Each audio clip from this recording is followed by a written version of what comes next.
Hello everyone, I'm Dr. Anuj Chawla.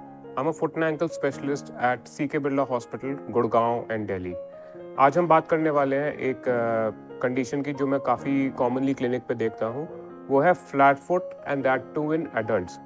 तो flat foot को हम कहते क्या हैं, बेसिकली फ्लैट फुट होता है जब आपका आर्च जो है वो कोलैप्स कर जाता है, उस कंडीशन को हम फ्लैट फुट कहते हैं। It's a layman term.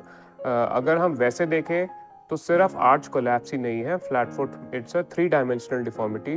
तो उसमें एडी जो है वो बाहर की तरफ आ जाती है, जिसको हम हील वैल्गस कहते हैं। फुट जो है वो भी बाहर की तरफ पॉइंट करता है, जिसको हम 4 फुट एबडक्शन कहते हैं। तो ये सारी की सारी प्रॉब्लम, ये सारी डिफॉर्मिटीज फ्लैट फुट में होती है।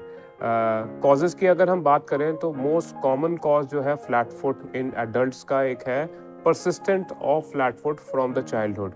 क्योंकि बच्चों में भी फ्लैट फुट होता है, तो अगर किसी को बचपन से ही फ्लैट फुट है तो वो आगे जाके प्रोग्रेस करेगा। ये सबसे कॉमन कॉज है। उसके अलावा एक कॉज होता है टिबियालिस पोस्टीरियर टेंडन का। तो वो टेंडन क्या होता है, बेसिकली एक मसल है जो कि हमारी आर्च बनाने में हेल्प करती है। उसके खराब हो जाने की वजह से विद एज जो है आर्च कोलैप्स हो सकती है और फ्लैट फुट डेवलप हो सकता है। सिमिलरली वहाँ पे एक लिगामेंट है, उसकी डैमेज होने से, जैसे स्प्रिंग लिगामेंट कहते हैं, उससे भी ये फ्लैट फुट हो सकता है। उसके अलावा थोड़े से और जो कॉजेज़ होते हैं वो रिलेटिवली थोड़े रेयर होते हैं इन एन एडल्ट। जैसे चोट लगने के बाद भी हम काफ़ी ज़्यादा फ्लैट फुट देखते हैं। आर्थराइटिस, जोड़ों के ख़राब होने की वजह से भी फ्लैट फुट हो सकता है, और इन्फ्लेमेटरी आर्थराइटिस जैसे कि रूमेटॉइड आर्थराइटिस। तो इन सब में ये प्रॉब्लम आ सकती है। अगर हम सिम्टम्स की बात करें तो many of flat foot patients are asymptomatic. एक डिफॉर्मिटी, एक पैर के टेढ़ापन को छोड़ के उनको और कोई प्रॉब्लम नहीं होती। देखने में पता चलता है कि आर्च जो है वो बिल्कुल भी नहीं है, और वो ज़्यादा प्रेशर जो है अपने फुट के अंदर की तरफ पे डाल रहे हैं। तो वो सबसे कॉमन चीज़ होती है कि उनको कोई इशू नहीं होता। सिर्फ एक कंप्लेन होती है कि जो जूता है उनका वो अंदर की साइड से ज़्यादा घिसता है। तो ये सबसे कॉमन प्रॉब्लम, ये सबसे कॉमन सिम्टम है। उसके अलावा अगर हम किसी और सिम्टम की बात करें तो जब पेन जो है वो सबसे कॉमन चीज़ होती है जो इन पेशेंट्स में आती है। तो इनको टिपिकली जो पेन होता है वो फुट के अंदर के एस्पेक्ट में होता है। तो हम अगर इस फुट मॉडल को देखें तो ये इनर एस्पेक्ट है और ये outer aspect of the foot है। तो जब ये आर्च ऐसे कोलैप्स करती है तो ये सारी की सारी हड्डियां जो है ये ग्राउंड के पास आ रही है, और इसी की वजह से इन पे प्रेशर ज़्यादा होने की वजह से इस एरिया में पेन होता है, जिसको हम टिपिकली कहते हैं आर्च पेन। उसके अलावा जो टेंडन है, जो टिबियालिस पोस्टीरियर का टेंडन है जो कि यहाँ पर होता है, उसमें भी दर्द हो सकता है। तो पेशेंट्स को यहाँ पे पेन और स्वेलिंग दिख सकती है।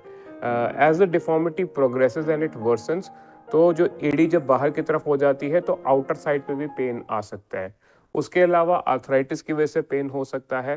पेशेंट्स को एडी के नीचे हील में पेन हो सकता है, जिसका कारण प्लांटर फेशियाइटिस होता है, या पीछे काफ मसल में भी होता है। तो ऑल इन ऑल पेन सबसे ज़्यादा कॉमन होता है। उसके अलावा swelling, specially more on the inner aspect of the foot. Treatment की बात करें तो फर्स्ट लाइन ट्रीटमेंट जनरली होता है नॉन ऑपरेटिव कंजर्वेटिव ट्रीटमेंट, जिसमें हम करते क्या है, हम एक सपोर्टिव फुटवेयर या सपोर्टिव सोल देते हैं, जो कि पैर की शेप के हिसाब से कस्टमाइज होता है। इसको हम कहते हैं कस्टमाइज इंसोल। तो वो नॉर्मली एक ऑर्थोटिस्ट बनाता है और वो हम उसके लिए पेशेंट्स को रेफ़र करते हैं। तो एक वो सबसे ज़्यादा कॉमनली प्रिस्क्राइब ट्रीटमेंट है।